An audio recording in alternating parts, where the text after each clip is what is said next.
Truth వేదికగా మరోసారి కీలక వ్యాఖ్యలు చేశారు. అమెరికా భారత్ మధ్య వాణిజ్య అడ్డంకులను పరిష్కరించడానికి తన పరిపాలన విభాగం ఇండియాతో చర్చలు కొనసాగిస్తుందని పేర్కొన్నారు. ఈ అంశంపైన తన మిత్రుడైన భారత ప్రధాని మోడీతో వచ్చే కొన్ని వారాల్లోనే మాట్లాడేందుకు ఆసక్తిగా ఎదురు చూస్తున్నట్లుగా తెలిపారు. ఈ చర్చలు రెండు గొప్ప దేశాలకు మంచి ఫలితాలు ఇస్తాయని ఆశిస్తున్నట్లుగా వెల్లడించారు.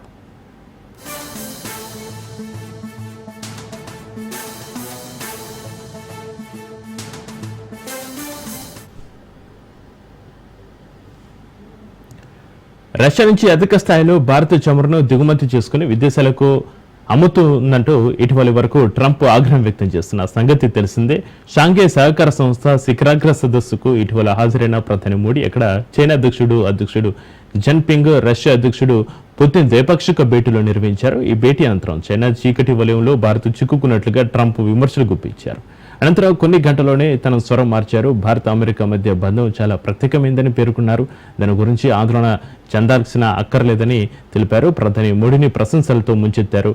మోడీ గొప్ప ప్రధానమంత్రి అని కొనియాడారు. మోడీకి తాను ఎప్పుడూ స్నేహితునని పేర్కొనడం గమనార్హం.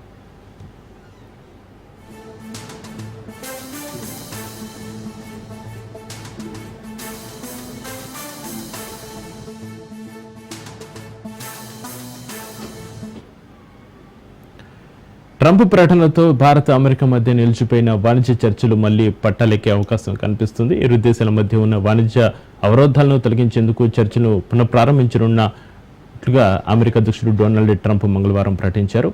ఈ చర్చలు ఇరు దేశాలకు ప్రయోజనకరంగా ముగుస్తాయని ఆయన ఆశాభావం వ్యక్తం చేశారు. ఈ మేరకు తన సోషల్ మీడియా ప్లాట్ఫామ్ ట్రూత్ సోషల్లో ఆయన ఒక పోస్ట్ చేశారు.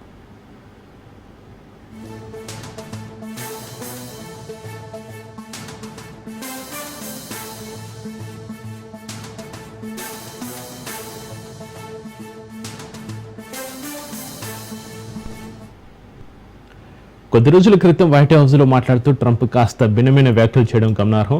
ప్రధాని మోడీ తనకు ఎప్పటికీ మిత్రుడేనని, భారత అమెరికా సంబంధాలు చాలా ప్రత్యేకమైనవని చెబుతూనే ప్రస్తుత సమయంలో మోడీ చేస్తున్నది తనకు నచ్చడం లేదని వ్యాఖ్యానించారు.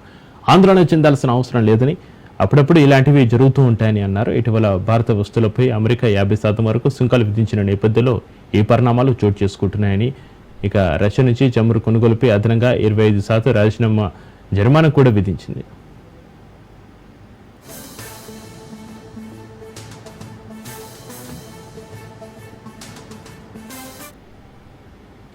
రష్యా నుంచి చమురు కొనుగోలు చేస్తున్నందుకు భారత్పై అమెరికా అదనపు సుంకాలు విధించడంతో ఇరు దేశాల సంబంధాలు బీటలు వారాయి.